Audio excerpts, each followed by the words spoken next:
So hey guys, নসিব here and welcome back to my YouTube channel and Facebook page ফকরা নসিব। তো ব্যাপার হচ্ছে কি, আমরা তো হেলমেট পরে বাইক চালা প্লেয়ার না, তাও হেলমেট নিয়ে লিছি যদি পুলিশে গাড়িকে পিটে।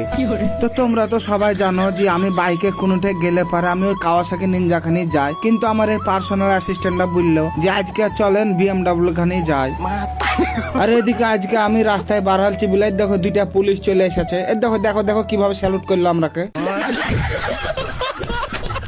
তো এবার চুলকা চুলকি বাদ দাও, এবার আসল কথা বলছি। এটা হচ্ছে আমার 4 নম্বর ব্লগ ভিডিও। আর আমার ব্লগ ভিডিও যারা দেখে তারা জানে আমার ব্লগ ভিডিও মানে কি। আমার ব্লগ ভিডিও মানে আলাদা একটা মজার ব্যাপার। তো তোমরা কি এই ব্লগ ভিডিওটা শেষ পর্যন্ত দেখতে হবে, কারণ তোমরা জানো আমরা কোনঠে কি করতে যাই, এটা বলি না, ডাইরেক্ট দেখাই। আর তোমরা কি এই ব্লগ ভিডিওটা কেমন লাগলো ওয়া দেখা কোনো লাভ নাই, ভালো খারাপ যা হয়েছে হয়েছে। ভিডিও খান লাইক কমেন্ট শেয়ার করে দিয়া, ইউটিউব থেকে দেখলে চ্যানেলটাকে সাবস্ক্রাইব করে দিবা, আর ফেসবুক থেকে দেখলে ফকরা নসিব পেজটাকে ফলো করে দিলেই হবে।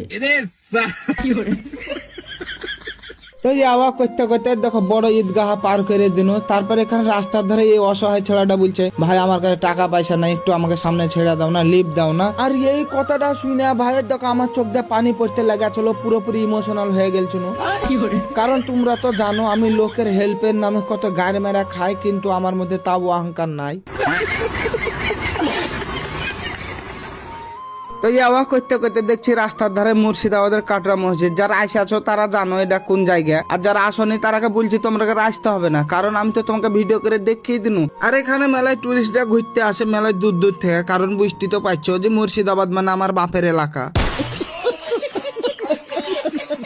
তো যাওয়া করতে করতে আমার জার্নি শেষ হলো, আমার গন্তব্যস্থান পৌঁছে গেল। তো ব্যাপারটা হলো কি, আমরা এসেছিল পুলিশের ড্রেস নিতে, কারণ কিছুদিন আগে আমরা পুলিশের ড্রেসের মাপ দিয়ে গেছিল। তো এবার তোমরা হয়তো বলতে পারো যে তুই তো কোনো আর্মি ট্রেনিং করিস না, বা তুই পুলিশ না, তুই তাইলে পারে এই ড্রেস লিয়া কি করবি। তো তোমরা কি একটা কথা বুঝার লাগে এই ড্রেস গিলে লিছি, যে পুলিশ হওয়ার যোগ্যতা নাই আমার মধ্যে, এটা আমি মানে লিছি, কিন্তু টাকা দিয়ে পুলিশের ড্রেস কিনা ঘুরে বেড়ার যোগ্যতা আছে, তাও আমার মধ্যে অহংকার নাই, এটা তোমরাকে মানে নিতে হবে।